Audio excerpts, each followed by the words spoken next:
We live in uncertain times. We don't even know who our enemies are anymore. Where are the health bars? So confusing. Garry's mod, the long-running physics sandbox, is taking down 20 years worth of Nintendo-inspired content uploaded to Steam Workshop by its users.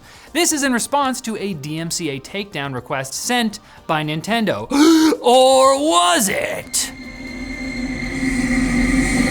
You see, many members of the Gmod community believe the request sent to developer Facepunch Studios was actually sent by a fraudster, because it's the 1920s. Back in February, several add-on creators for Garry's mod received DMCA takedowns, which they believe came not from Nintendo, but someone falsely claiming to legally represent the company, who goes by the name Aaron Peters. Among the reasons the community thinks Peters is a fake is the email used in takedowns doesn't appear to be connected to Nintendo, based on publicly available domain information. A not safe for work website received a DMCA claim with the same email address 3 years ago, and they confirmed with Nintendo that Nintendo did not send it. Allegedly, the website in question ignored the request and nothing happened. Garry Newman, of mod fame, responded to the community's theories on Twitter saying Facepunch was investigating. However, he later tweeted he was assured the takedowns were verified by Nintendo. But that could mean the company is just taking credit for someone else's work, which, considering the takedown requests, would be a bit ironic. Nintendo, do you see the parallel?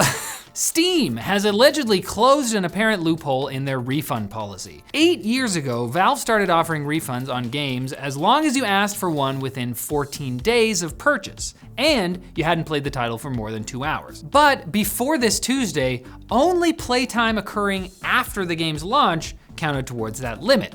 In a news post, Steam announced that they would be changing the policy for titles that offer advanced access.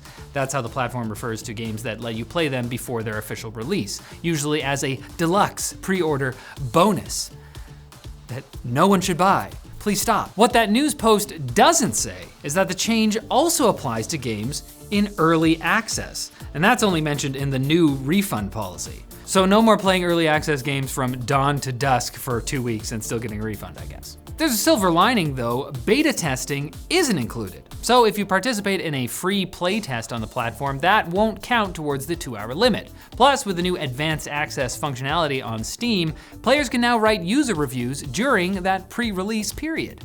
That means you can spend 10 extra bucks pre-ordering the next overhyped AAA game for the ability to tell everyone it sucks 2 days early. Doing the real work out there. Sony wants games to change their difficulty based on players' emotions, according to a patent they published this month. The patent uses the example of a player who isn't scared enough while playing a horror game. You're having too good a time. And the volume of the sound effects could be increased, or the screen brightness could be lowered automatically to better aid the braver players in soiling themselves as the developers intended. I require a certain amount of trouser groundage. You just played that scary game, but your couch is fine. Apparently, this system is designed for multiplayer games only, where biometric data from each player can be used to determine if one player is having a different experience than the others. And if you're still not having enough fun with the game, why not let it play itself? In another patent, Sony suggests a method and system for auto-playing portions of a video game that may involve grinding. The system would predict anticipated grinding content in the game and offer the player the choice to let an AI do all the repetitive work on your behalf. That AI would apparently be modeled on your specific playstyle, but I'm not sure why that would matter. Does Sony think I'm gonna sit and watch an AI do something I didn't want to while judging its performance? Do they think I'll be mad if a machine chops 300 trees slightly differently than how I would? Yes, I will be mad. That's my son. Now it's time for Quick Bits, brought to you by Rocket Money. They want to help you lower your bills, budget better, and cancel unwanted subscriptions. Because who isn't trying to nickel and dime you with subscriptions these days? I mean, have you ever tried canceling a gym membership? Or what about that free trial you forgot you signed up for that could be ending at any moment? Rocket Money can securely consolidate all the services that are taking money from you every month together into one convenient location to help you stay aware. And if you want to cancel them, Rocket Money makes it easy to do that in-app with just a couple of clicks or taps. Claps, if you will. Wait, no, that already exists. Anyway, Rocket Money can also help negotiate bills on your behalf with a simple photo. Start saving with over 5 million other users for free by going to rocketmoney.com/GameLinked. Hey, you look like you could use a few quick bits. Here you go, sport. Have fun. They're coming. Medieval city builder Manor Lords is set to release in early access on April 26th, and it's currently the most wishlisted game on Steam. But nobody seems to know how much it will cost. Why?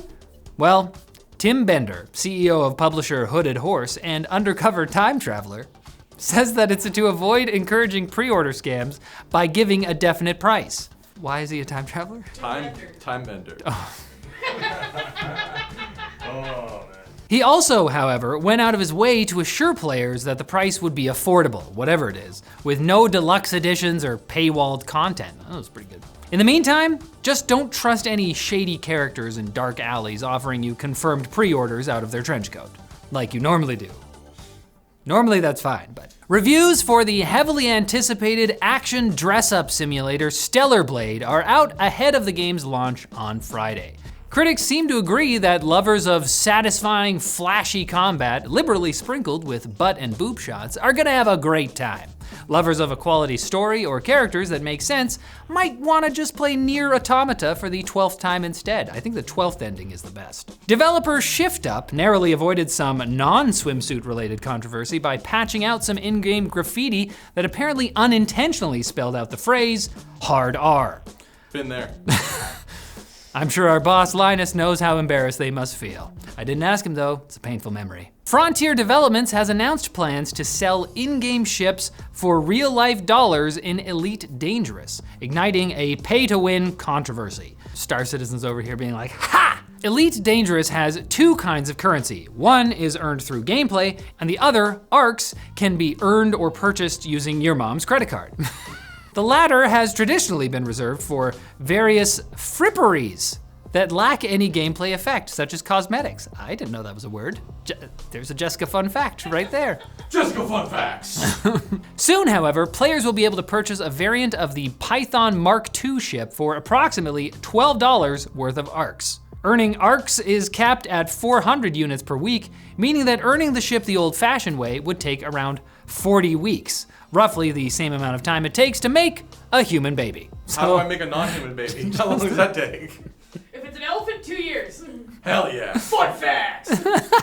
DolphiniOS, a fork of popular GameCube and Wii emulator Dolphin, won't be coming to the iOS App Store, according to developer and porridge-themed sports arena, Oatmeal Dome. Monster Truck Rally at Oatmeal Dome.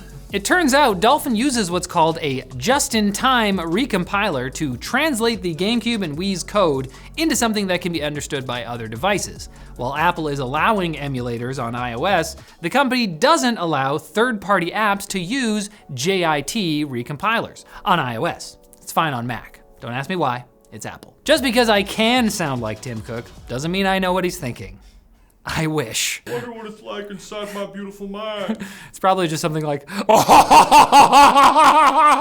And Final Fantasy XVI's newest DLC added Tonberries to the game. Those sound delicious. A scary recurring enemy in the franchise that's now more terrifying than ever, at least as long as it's standing upright. When laying face down in the dirt, FF16's Tonberries give new meaning to Final Fantasy.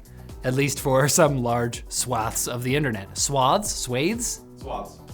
One of those. I honestly don't know who's thirstier, the person that designed the Ton Booty, or this Twitter user who wrote a paragraph to explain why it's a supreme grade ass.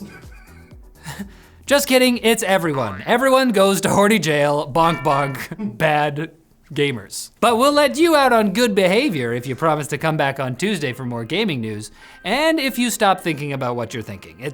I can see it. I can't see Tim Cook, but I can see you. It's wrong. Stop. Stop!